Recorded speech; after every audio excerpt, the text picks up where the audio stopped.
क्या जेएमएम का अभेद्य किला ध्वस्त होने जा रहा है?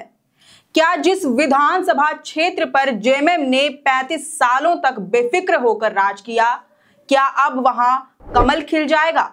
क्या इस बार संथाल परगना में झामुमो को बड़ा झटका लगने वाला है? हम बात कर रहे हैं संथाल के शिकारीपाड़ा विधानसभा क्षेत्र की, जहां पर तीर कमान और अपनी साफ छवि के सहारे नलिन सोरेन ने 35 सालों तक बेफिक्री के साथ राज किया। लेकिन इस बार उन्होंने दुमका लोकसभा का चुनाव जीतकर दिल्ली का रुख कर लिया है। ऐसा पहली बार होगा जब नलिन सोरेन शिकारीपाड़ा से विधानसभा का चुनाव नहीं लड़ेंगे। ऐसे में जानना बहुत दिलचस्प होगा कि इस बार संथाल की इस खास सीट शिकारीपाड़ा का नजारा कैसा होगा। नलिन सोरेन ने क्षेत्र में अब तक कितना काम किया, क्षेत्र के मुद्दे क्या हैं, लोगों की समस्याएं क्या हैं, यहाँ की राजनीतिक पृष्ठभूमि और इस बार के चुनावी समीकरण पर भी चर्चा करेंगे अपने इस नए सेगमेंट सरकार का रिपोर्ट कार्ड में।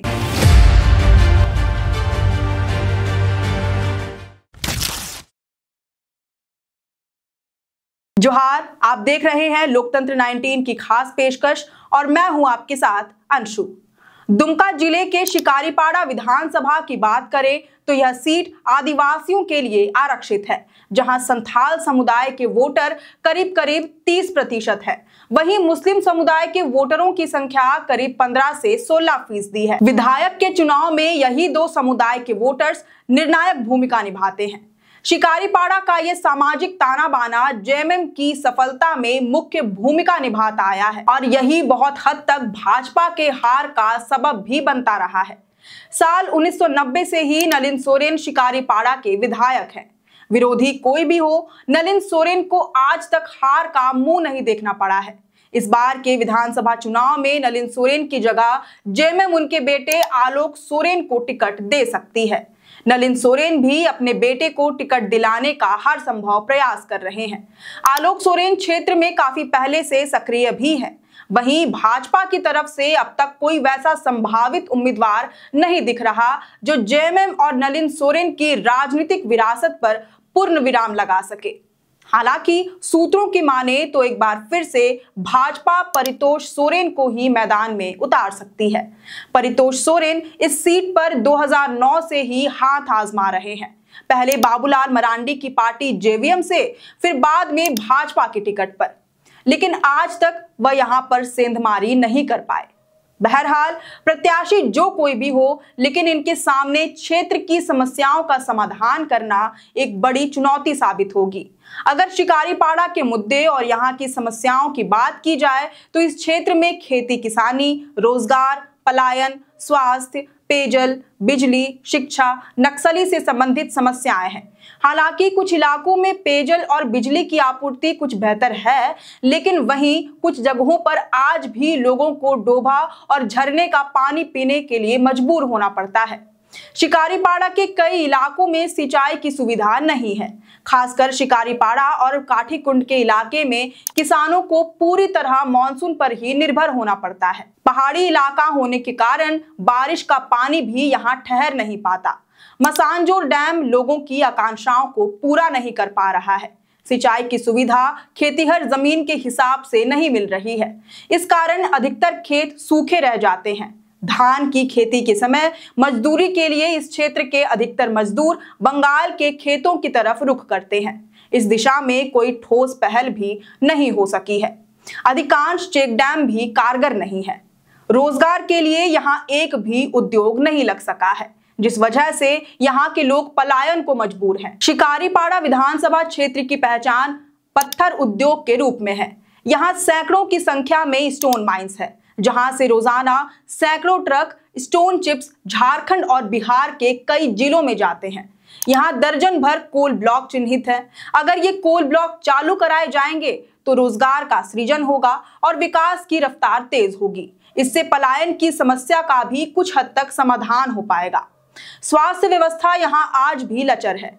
किसी भी बीमारी का इलाज कराने के लिए आज भी यहाँ के लोग बंगाल पर निर्भर हैं। शिक्षा के मामले में भी शिकारीपाड़ा विधानसभा क्षेत्र पिछड़ा हुआ है। यहाँ प्राथमिक से लेकर ग्रेजुएशन तक की शिक्षा व्यवस्था की कमी है। इंटर की पढ़ाई पूरी करने के बाद बच्चों को दुमका का रुख करना पड़ता है। मसानजोर डैम से प्रभावित ज्यादातर लोग इसी विधानसभा क्षेत्र के रहने वाले हैं। विस्थापितों को जो पट्टा मिलता था उससे संबंधित रिकॉर्ड ऑनलाइन अपलोड नहीं किए गए हैं। परेशानी ये हो रही है कि विस्थापित न तो जाति निवासी प्रमाण पत्र बनवा पा रहे हैं, न उन्हें दूसरे योजनाओं का लाभ मिल पा रहा है। शिकारीपाड़ा नक्सल प्रभावित क्षेत्र है। हालांकि समय के साथ साथ यहाँ पर नक्सलियों का प्रभाव कम भी होता जा रहा है। हालांकि आपको क्षेत्र में कोई काम दिखे ना दिखे, पक्की सड़कें जरूर दिखेंगी। मुख्य मार्ग से लेकर गांव में अंदर अंदर तक सड़क की व्यवस्था दुरुस्त है। इन सब के बावजूद अगर यहाँ की जनता ने नलिन सोरेन को 35 सालों तक मौका दिया तो कुछ तो बात जरूर है। नलिन सोरेन ने दरअसल इस सीट को इस हद तक अपना बना लिया कि कोई ऐसा नेता उभर कर सामने नहीं आ पाया जो उम्मीदवार बनने का दावा भी कर सके। जेएमएम ने भी आज तक किसी दूसरे उम्मीदवार पर भरोसा अफजाई नहीं किया। कारण स्वाभाविक है, नलिन सोरेन जनता के लिए आसानी से उपलब्ध होते हैं। क्षेत्र की जनता को उनसे मुलाकात करने या अपनी परेशानी सुनाने के लिए किसी माध्यम की जरूरत नहीं होती।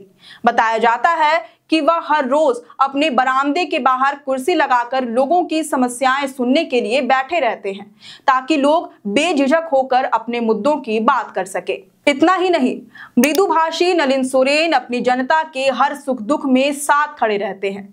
चाहे आर्थिक मदद करनी हो या कोई समस्या का समाधान करना हो, वे कभी पीछे नहीं हटते। इस वजह से यहाँ की जनता नलिन सोरेन और तीर कमान के सिवा किसी भी पार्टी या प्रत्याशी को तवज्जो नहीं देती। इन्हीं सब कारणों से भाजपा को आज तक यहाँ से जीत नहीं मिल सकी है। अब इस बार का विधानसभा का चुनाव काफी दिलचस्प होने वाला है। पहली बार शिकारीपाड़ा में कड़ी टक्कर होने की उम्मीद जताई जा रही है। एक तरफ जेएमएम के सामने सीट पर 8वीं बार लगातार जीत दर्ज कर रिकॉर्ड कायम करने की चुनौती होगी, वहीं दूसरी तरफ भाजपा इस मौके को गंवाना नहीं चाहेगी। नलिन सोरेन के गैर हाजिरी में पार्टी इस सीट पर कमल खिलाने का हर संभव प्रयास करती नजर आएगी। लेकिन आपको क्या लगता है, इस बार किसका पलड़ा भारी होगा? इसका जवाब हमें कमेंट बॉक्स में जरूर बताएं। अगर आपको ये वीडियो और हमारा ये नया सेगमेंट सरकार का रिपोर्ट कार्ड पसंद आ रहा हो तो इसे जरूर से लाइक और शेयर करें। हमारे चैनल लोकतंत्र 19 को फेसबुक पर फॉलो और यूट्यूब पर सब्सक्राइब करना ना भूलें। हमारा एक और चैनल भी है द ग्राम सभा, उसे भी जरूर से फॉलो और सब्सक्राइब कर ले। फिलहाल लेते हैं अलविदा। जोहार।